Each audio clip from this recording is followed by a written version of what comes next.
Good morning, guys. Welcome back. We're to the channel. In today's video, we're going to be looking at fixing or trying to figure out what's the issue with the 6.0.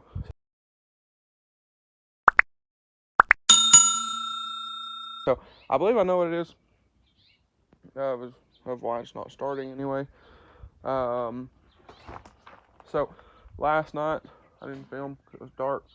But last night I got here, pulled some stuff off the truck, and right now we're getting ready to pull the IPR out of it.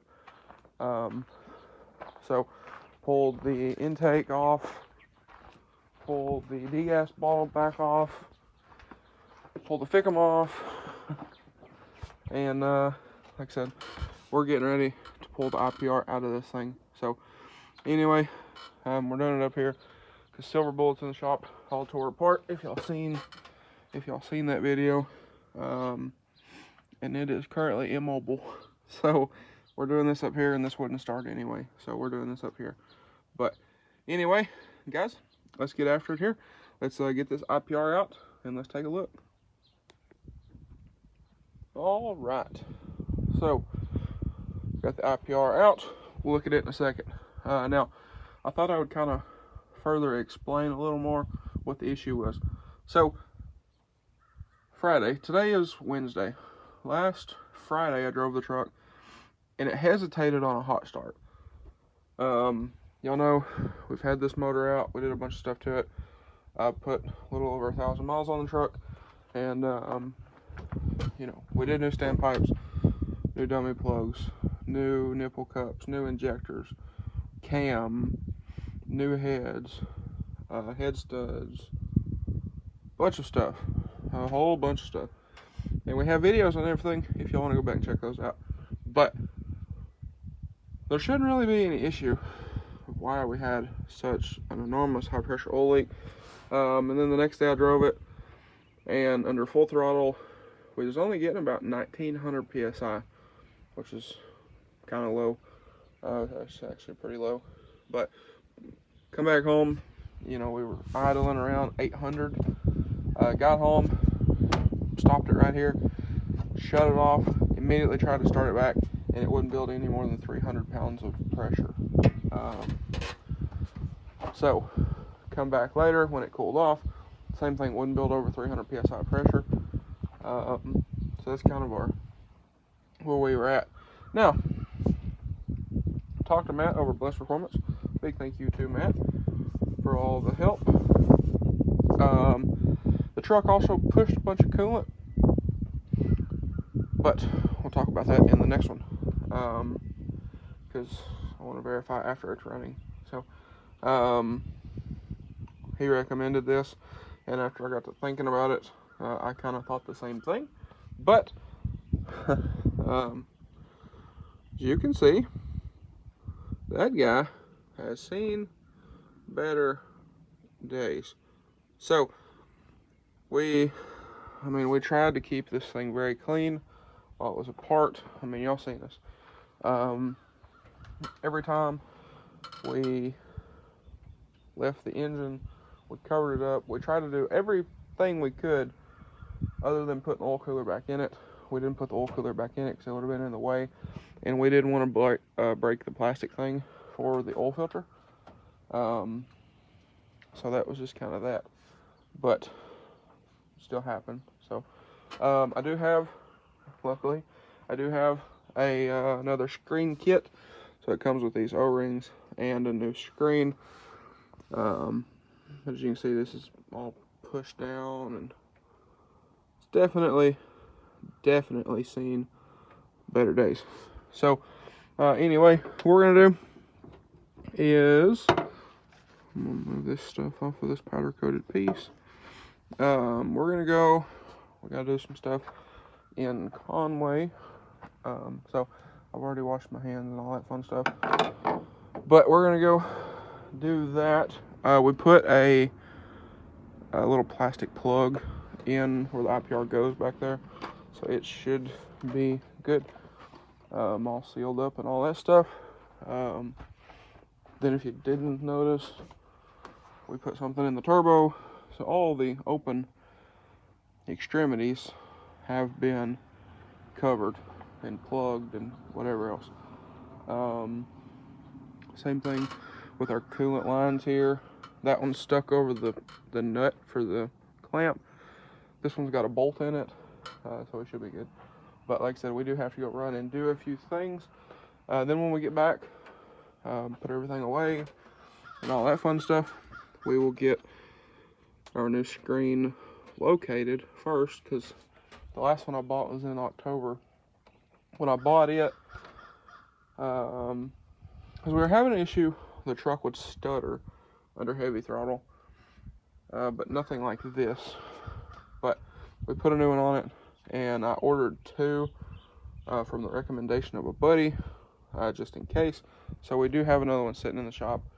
We'll throw it on here, get this guy all back together, and we'll see what she does.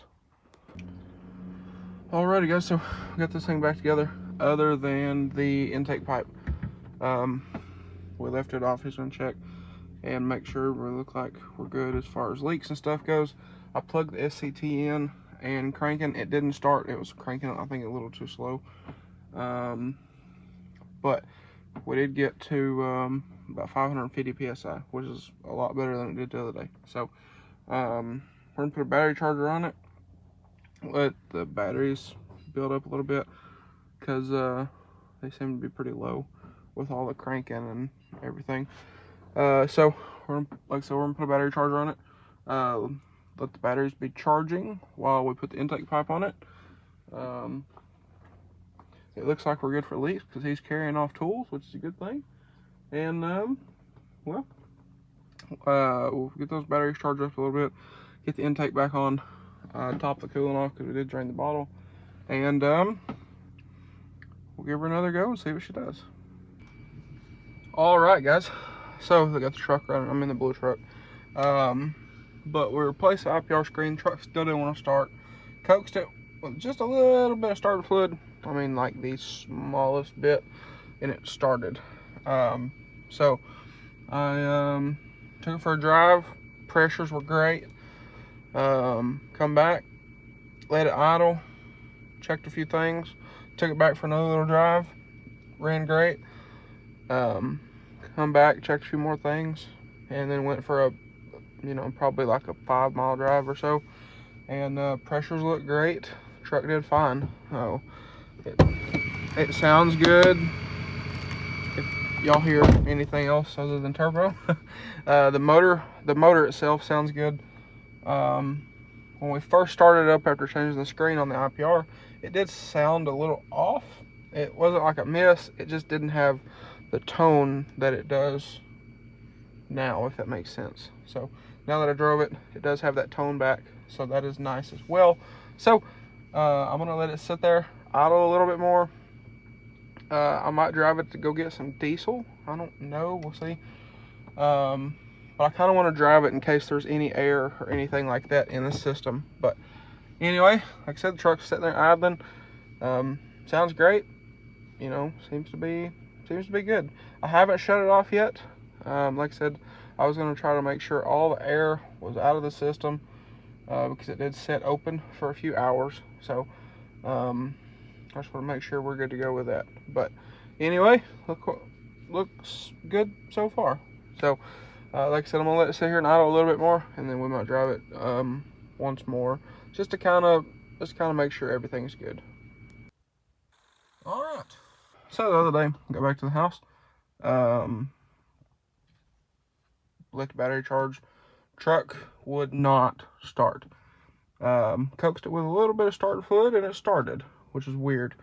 And watching the SCT, watching injection pressure, all that stuff, was making around 460 to 540 on high pressure oil, for ICP anyway, and things still wouldn't start after we shut it off. So again, coaxed it with a little bit of starter fluid, maybe where we got a little air in the system.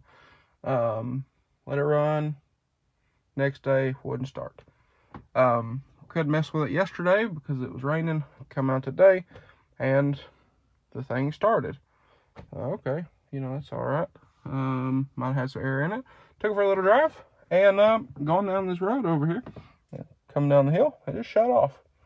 Now if we look, I'll have to crank it for a while to get this to connect, but still not building enough injection pressure to start, which is fantastic, I guess. So called my grandpa. He's gonna grab a chain, I guess, and I don't know what we're gonna do, which ought to be fun with no power steering and no power brakes. But we're only like 5 miles from home, so it shouldn't be too bad. So I guess I'm gonna hang out right here and wait for him.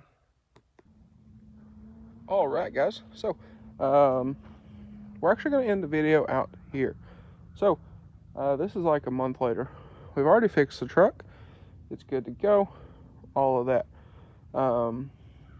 But I was editing the video and it was gonna be a super long video, so I figured we'll go ahead, we'll cut it, and y'all catch the next one. We had fixed the truck in the next video, so it was actually something I didn't anticipate, but I was pretty happy that's what it was. So anyway, we've put we've over doubled the miles on the motor. Since I finished this video, we took the truck to Nashville. We went to Music City Showdown, all around there. We put 1,500 miles on the truck since I started this particular video. But anyway, guys, like I said, that is going to be a wrap for this one. So if y'all enjoyed today's video or found it helpful, please drop a like and comment down below. Smash that subscribe button. Thanks for watching, guys, and I hope everybody has a great day.